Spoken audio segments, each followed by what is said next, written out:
Hi Aries, welcome to my channel Starchaeology Tarot. My name is Desi and I love you. Let's get our priorities straight. That's the most important thing to say right off the bat. Second most important thing, this is your May tarot reading. Third important thing, thank you for being here. Thank you for liking. Thank you for subscribing. I am loving this collective. I am loving the energy that everyone is bringing to this channel. Thank you so much for being a part of that, because guess what? It means a whole lot. And every single person's energy affects the collective energy here. So when you folks show up and bring such love and light and vulnerability and openness, you are helping to craft a very honest, authentic, and beautiful energy here on this channel. So thank you. Let's dive into your May tarot reading.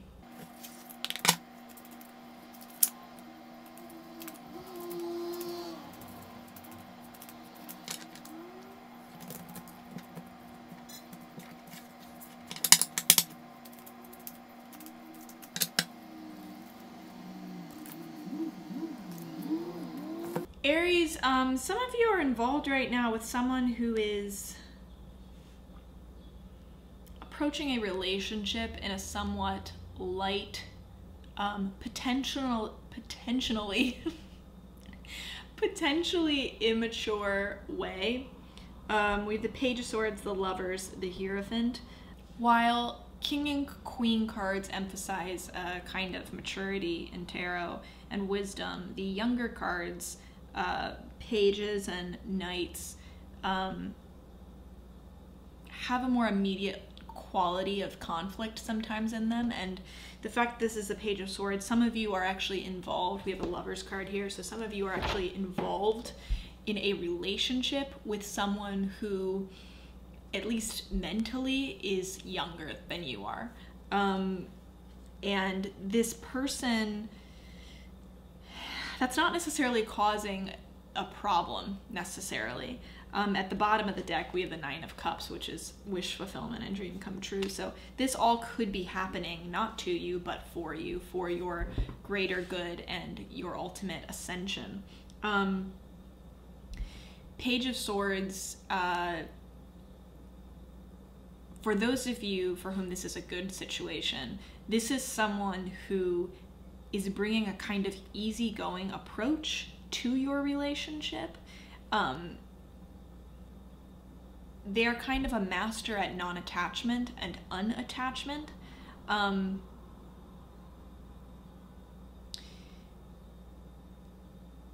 this is setting an example, something that you can learn from this person, something you can learn about mentally detaching from problems that you face maybe together or that you are facing communally.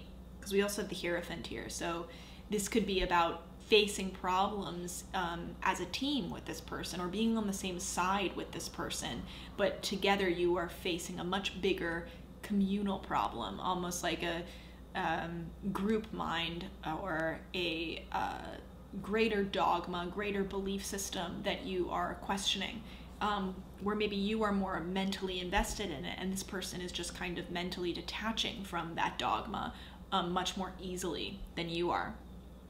You might find yourself, trying to explain it to other people or getting caught up in thoughts that are not actually the central conflict or belief, but really more so tangential thoughts, around tangential thinking around those thoughts, like, well, if I believe this or if I act on this, what will other people think of me? How is this going to affect me in my job, or how people see me, or whether people like me? Those kind of tangential worries and thoughts are things that are outside of the central conflict or belief or thought that you are going up against, maybe. But you don't need to be investing yourself in that way. And this Page of Swords person in your life is setting a great example for you to detach from fear of judgment, to detach from other people's perception, other people's thoughts about you. This could be also about your actual relationship. Something about the relationship is going against traditional or conventional thought or thinking. And so it's challenging you in that way, because you almost feel like you're separating yourself from your tribe by being engaged in this relationship, in a way, this partnership. For others of you, this is a lover's relationship where the other person is, instead of solving conflicts between you, is detaching themselves from those conflicts. And that is less helpful. They are kind of approaching the relationship itself in a less mature way, a kind of I think it's a bit of a immature approach, because they don't want to deal with the conflict, or they don't want to meet the opposition by meeting you face to face, and so instead they just detach mentally from what's going on. They value the easygoing approach rather than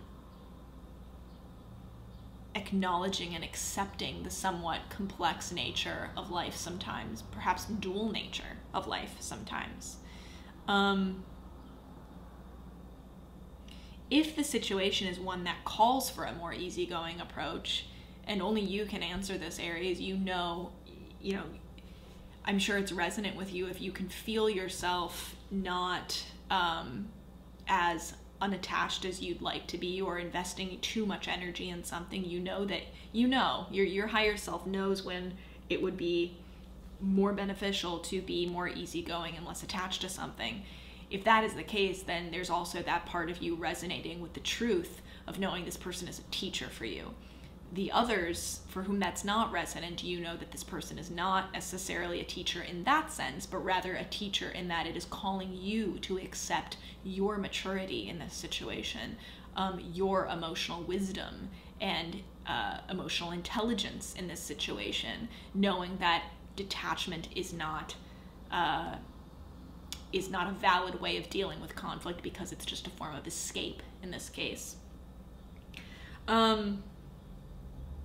Whichever it is, there is something about this situation that is aggravating for you, because it is, the Hierophant is here. So this is almost a re-education that is broadening your understanding beyond tradition, beyond conventional, beyond what maybe you've believed or thought your entire life. Or perhaps it's going up against the conventional, traditional beliefs and thoughts of those important to you. Whatever it is, there's definite, there's this question that is being raised in this lover's relationship. And also, I just want to say, this lover's relationship, this is not necessarily a romantic relationship, Aries. This is just a karmic relationship, or a perhaps soulmate relationship, in that it's someone that is important and a crucial, essential part of your journey in this life. That doesn't have to be someone romantic. That can be a friendship. That can be a mirror, someone who is maybe not, you don't see as a friend, but almost like an enemy, or someone who is always bringing out a certain side of you through conflict or through resistance, helping you recognize your own resistance. And those relationships are also karmic soulmate relationships, because they're teaching relationships. So whatever relationship this is, it's a big one for you. It's something that is defining for you in this lifetime, and it is causing you to question convention, question traditional thinking, whether it's your traditional thinking or society's traditional thinking. And some of you are going into a kind of, you're even actually literally starting a new education. You're going back to school, or you're starting school.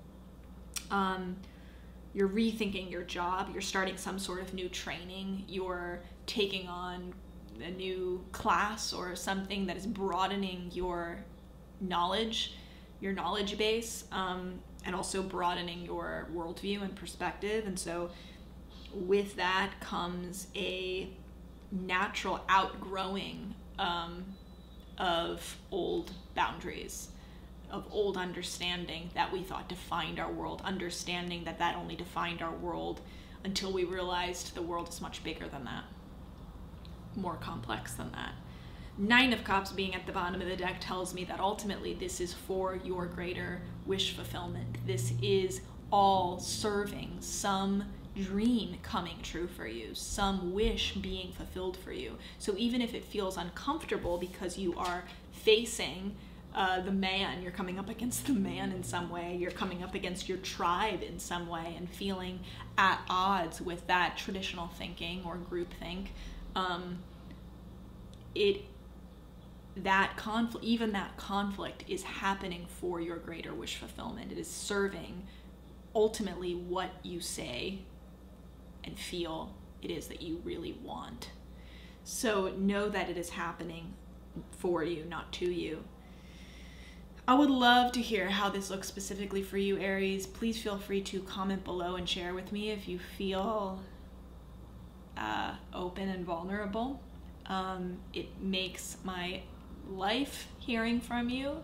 I love people. I love to connect with people, and I'm so grateful that you're here, grateful that you are bringing your energy to this collective community. If you haven't liked or subscribed, please consider doing so. I love you. I'm rooting for you in May, and I will see you next time.